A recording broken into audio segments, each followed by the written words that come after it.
Shabbat Shalom, Yisrael. I just wanted to clear up a few things surrounding what a virtuous woman is. I think right now a lot of people got some confusion going on there, and that's what I want to address.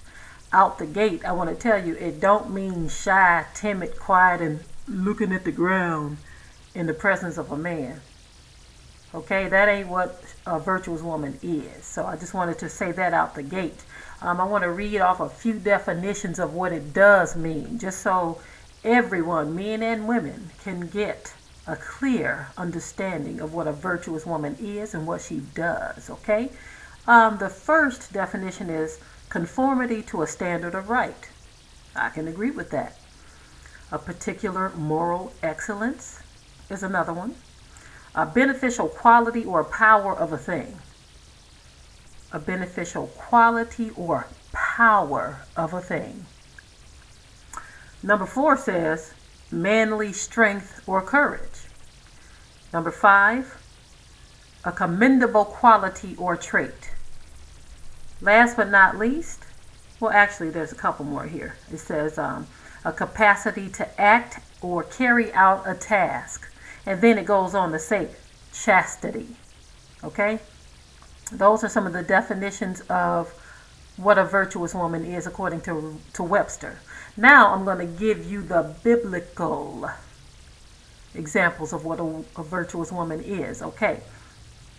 As you know, Proverbs 31 is everybody's favorite scripture dealing with how a woman is to be. But then you also got those who love that scripture in Paul that says, women, you ought to shut up. You can't learn nothing. You can't speak, teach, or do anything. And if you're going to learn anything, you got to ask your husband at home. Now, in no way do I suggest that a woman circumvents the authority of her husband. Nope.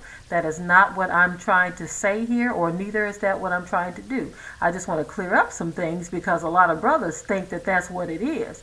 And I'm going to say this, that if you want a woman that's going to shut up and do nothing and just lay down and have them babies and keep that food cooked and keep them dishes washed, you don't want a virtuous woman. I'm going to say that out the gate too. You don't want a virtuous woman. I'm going to tell you exactly what the scripture says a virtuous woman is and what she does. All right? Starting at verse 10 of Proverbs chapter 31.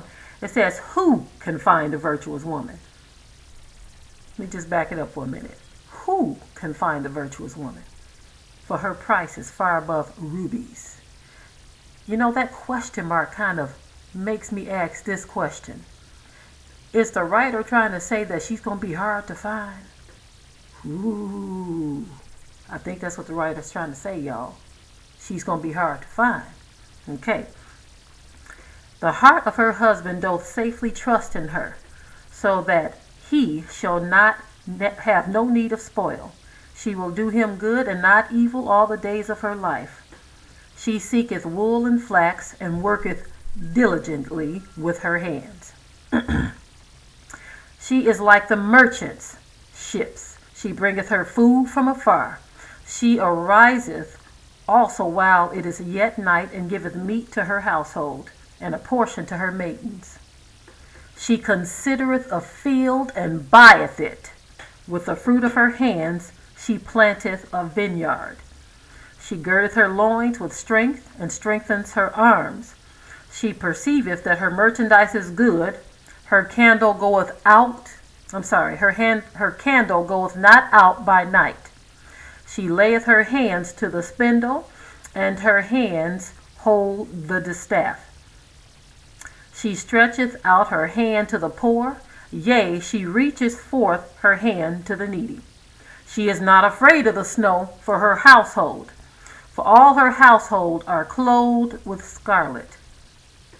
She maketh herself coverings of tapestry. Her clothing is silk and purple. Her husband is known in the gates, when he sitteth among the elders of the land. She maketh fine linen, and selleth it, and delivereth girdles unto the merchant. Strength and honor are her clothing, and she shall rejoice in time to come. She openeth her mouth with wisdom, and in her tongue is the law of kindness. She looketh well to the ways of her household, and eateth not the bread of idleness. Her children arise up and call her blessed, her husband also, and he praiseth her. Many daughters have done virtuously, but thou excellest them all. Favor is deceitful and beauty is vain, but a woman that feareth Yah shall be praised. Give her of the fruit of her hands, and let her own work praise her in the gates. Everything you do, sisters, testifies of you. Everything that you do. Okay. And also, like I said before, you brothers who are wanting that wife having them babies, not saying anything wrong with having babies, because I got a lot of babies myself. But y'all brothers who that's all you want, somebody to keep the house nice for you and all that, you don't want a virtuous woman, because she got work to do. She got some land to buy, some merchandise to sell, and a lot of other things. I also wanted to talk about our sister Deborah in Scripture. She had a whole nation of people to judge. Okay? That ain't no quiet, timid woman that's sitting back twiddling her thumbs, waiting for her next set of instructions from her husband. Okay? Also, our sister Judith in Scripture. I don't know if you all are familiar with her. Read in the Apocrypha and you'll find out what this woman did. The men of Israel approached her and said, you know what? We need you to pray before the Most High, because we are set to go to battle in a few days and we don't know what to do. So they sent this sister ahead of them. And you know what she did? She had some heads to chop off. The heads of the enemies. She chopped it off and she brought it back in her purse. Her and one of her servants. Okay? So I'm telling you right now, the sisters in the Bible in the Old Testament were a little bit different than that one Paul scripture people like to toss around like women ain't supposed to be doing anything. Y'all need to get this stuff straight, because that questionable scripture totally contradicts some of what the sisters in the Old Testament did. Okay? We need to understand that things are going back to the way that they were supposed to be. The scripture says, in the last days, I will pour out my spirit upon all flesh. It said, your sons and your daughters shall prophesy, which is speak. Okay? So all of you brothers trying to limit women and keep them quiet and shut them up, you might want to rethink that. Okay? Not saying that everybody's supposed to be flapping their lips. Okay? Don't get me wrong there, because some people out here speaking some stuff that ain't the truth. That's brothers and sisters. Okay?